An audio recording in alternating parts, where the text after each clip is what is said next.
नमस्ते दोस्तों, motivational story फूटा घड़ा आइए सुनते हैं। एक समय की बात है, एक गांव में भूरा नाम का एक किसान रहता था।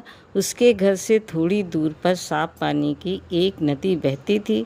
भूरा रोज अपने घर के कामों के लिए उस नदी से पानी लेने जाया करता था। इस काम के लिए वो अपने साथ 2 घड़े ले जाता था, जिन्हें वो डंडों के दोनों सिरों पर बांधकर अपने कंधे पर लटका लेता था। उन दोनों घड़ों में से एक में छोटा सा छेद था। इस वजह से रोज घर पहुंचते पहुंचते भूरा के पास 1.5 घड़ा पानी ही बच पाता था। ऐसा चलते हुए लगभग साल भर हो गया था। इधर जो घड़ा सही सलामत था, उसे इस बात का घमंड हो गया था कि उसमें किसी प्रकार की कोई कमी नहीं है, क्योंकि वो पूरा का पूरा पानी घर तक पहुंचाता है। और वो इस बात का एहसास फूटे घड़े को हमेशा करवाता रहता था। बेचारा फूटा घड़ा इस बात से शर्मिंदा रहता था कि वो आधा पानी ही घर तक पहुंचा पाता है और मेरे मालिक की मेहनत बेकार चली जाती है। फूटा घड़ा ये सब सोचकर बहुत परेशान रहने लगा और एक दिन जब उससे रहा नहीं गया तो उसने भूरा से कहा, मैं खुद पर बहुत शर्मिंदा हूँ और आपसे क्षमा मांगना चाहता हूँ।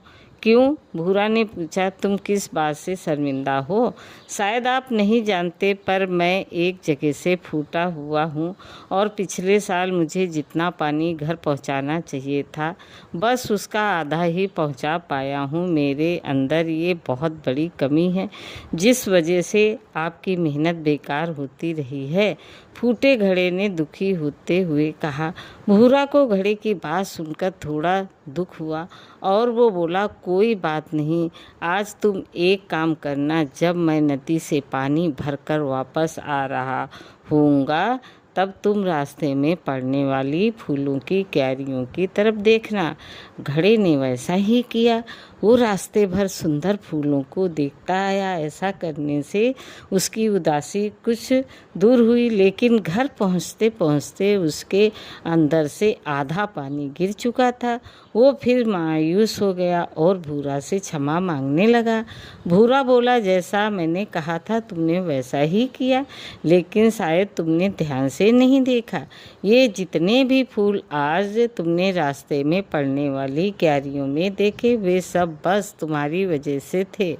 ऐसा इसलिए क्योंकि मैं हमेशा से तुम्हारे अंदर की कमी को जानता था और मैंने उसका लाभ उठाया। रास्ते में जिस तरफ तुम्हारा पानी गिरता था, उस तरफ मैंने रंग बिरंगे फूलों के बीज बो दिए थे और तुम रोज़ थोड़ा थोड़ा करके उन्हें सींचते रहे। आज देखो, तुमने उस पूरे रास्ते को कितना खूबसूरत बना दिया है।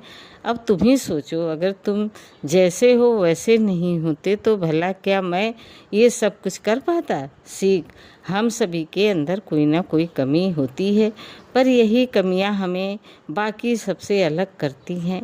उस भूरा की तरह हमें भी हर किसी को वैसे ही स्वीकार करना चाहिए जैसा कि वो है।